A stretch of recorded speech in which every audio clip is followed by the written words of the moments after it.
typically, can you talk about how little you need to actually do to maintain something that someone is really good at year round? It depends on what it is that they're really good at, right? So if it's top level explosiveness, that can go away fairly quickly. So we want to keep, if you're not training explosiveness, meaning like broad jump, power clean, if you're not training explosiveness, Hmm. that will go away pretty quickly. But there's funny things about like strength, like raw strength and endurance. So those two things stick around a long time. They take sometimes years to build, but they'll stick around for years. You'll lose the top end percent. I think like Louis Simmons, West Side Barbell, tells a story about this where, he was a 900,000 pound back squatter and ended up having back surgery.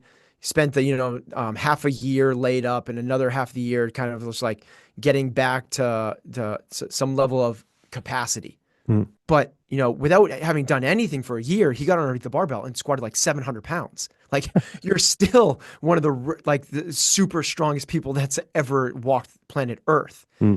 So it depends on where we are. It's the same thing for people that have built up so much endurance. If you've done 6 Ironmans in your life, you might not need to run over 4 miles for a year, and you could just jump in and complete a marathon under 4 hours because it's 6 round, it stays. It's more like the very top percentage will kind of get lopped off quickly. The top 10% will get lopped off kind of quickly, but the base hangs around. And those things that take more neurological components, like that explosiveness, like even more like the top end VO2, it's kind of like icing on the cake type stuff. But the base of endurance, the base of strength can kind of hang around and will be maintained really if you just kind of hit the things once a week.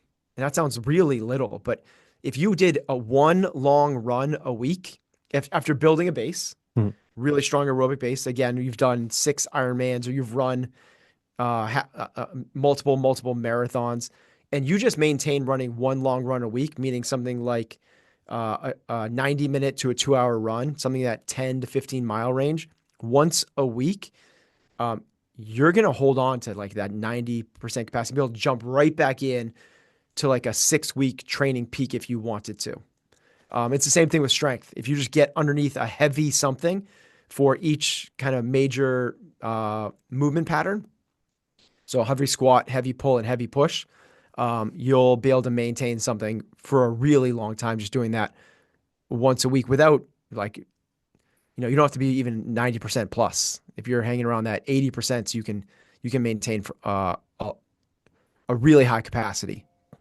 But in that, you still need to accept to give up that maybe 10% at the top temporarily, because like you said, you could probably get back up there within a matter of weeks by focusing back on it. But you need to accept that small trade-off of saying, I'm going to be 90% of my, real potential at this thing that I'm really good at, that I love doing for a while.